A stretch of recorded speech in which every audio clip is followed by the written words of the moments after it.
এই স্টেডিয়াম হওয়াতে আমরা খুবই খুশি। আমরা সবাই খুশি। আমরা সবাই আনন্দিত।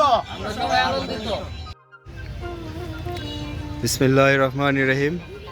প্রিয় দর্শক, আজকে আমরা চলে এসেছি নবনির্মিত গফরগাঁও শেখ রাসেল মিনি স্টেডিয়ামে। আপনারা ইতিমধ্যে দেখেছেন যে এই আমাদের নবনির্মিত এই স্টেডিয়ামটি বিভিন্ন যোগাযোগ মাধ্যমে ভাইরাল হয়ে গিয়েছে। গফরগাঁওয়ের ইতিহাসে এই প্রথম এরকম একটি আশ্চর্যজনক স্টেডিয়াম আমাদের মধ্যে আমরা পেয়েছি। এটার উপরে আমরা আজকে এসেছি মূলত একটা পাবলিক রিঅ্যাকশান নেওয়ার জন্য, যে এই নবনির্মিত এই স্টেডিয়ামের ধারা আমরা কিভাবে আমাদের সাধারণ জনগণ এটা কিভাবে দেখতেছে, আমরা কীরকম উপকৃত হব, এটার উপর বেস করে আমরা চলে এসেছি আজকে গফরগাঁও এই স্টেডিয়ামের এখানে, যেটা আগে পূর্ব নাম ছিল গফরগাঁও গরুহাটা ময়দান। এটা এখন সর্ব জায়গায় পরিচিতই অলরেডি পেয়ে গিয়েছে গফরগাঁও শেখ রাসেল মিনি স্টেডিয়ামে। এখন আমরা চলে যাব সরাসরি সাধারণ জনগণের কাছে।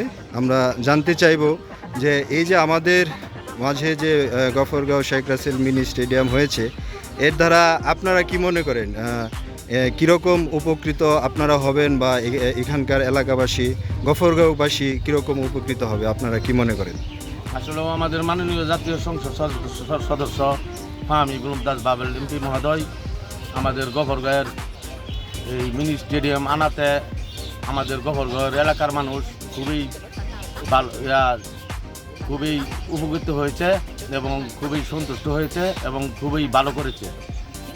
এতে আমাদের এমপি মহোদয় আরও অনেক কাজ করেছে।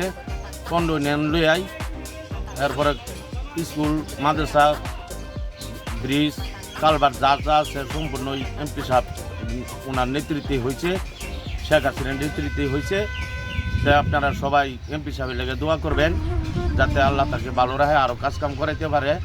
আর আমি মনে করি যে এই চারকাঠিদার যে গাছগুলি আছে, চারকাঠিদার স্টেডিয়ামের এগুলি আছে, যাতে গাছ যাতে সুন্দর করে লাগাইতে পারে। এই গাছগুলো বড় হওয়ার মধ্য দিয়ে আশা করি আমরা রাখি যে এই স্টেডিয়াম আরও বেশি সৌন্দর্যপূর্ণ হবে।